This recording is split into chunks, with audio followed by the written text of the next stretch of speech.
Hi, Gavin McPherson from Oasis TV. Now today we're going to do something a little bit different.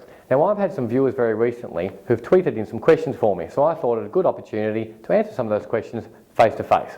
Now first one today is from Margaret B from Adelaide. Now she's asking, I'm about to invest in my first property and I'm not sure which is more profitable, houses or units. Now let me tell you, Margaret, this is one of the most asked questions I ever get. So how I'm going to suggest I answer that best, and certainly you approach the investment, is to worry about and concentrate on the value of the land.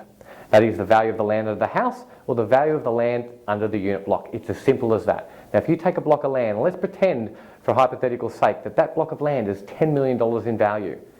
It's really easy. If you've got 10 properties, or 10 units rather, on top of that $10 million block of land, well, in a pro rata fashion, all the other things being even, they own about $1 million worth of land value each.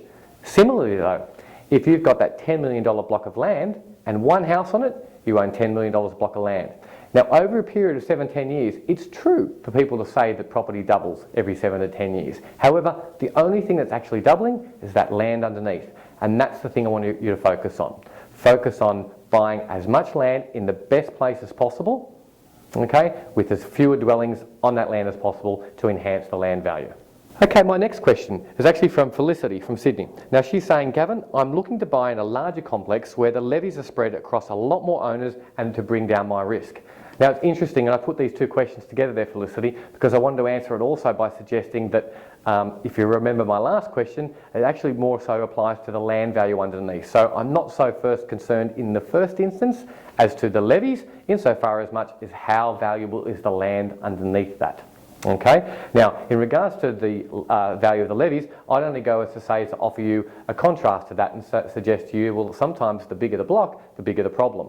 Okay. If you've got a block of 4 and you've got a $20,000 problem, obviously dividing that by 4 equals $5,000 each. Now let's compare that to the $2 million problem with a block of 80, for instance, which turns out to be $25,000 problem per unit.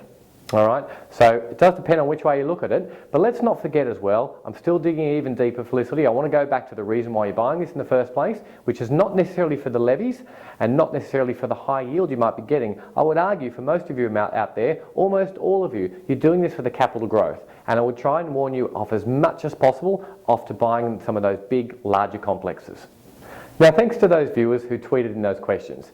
Now, for anyone else who wants to send a question in, now going forward, please send it to @Oasis_property, and I'd love to answer your questions.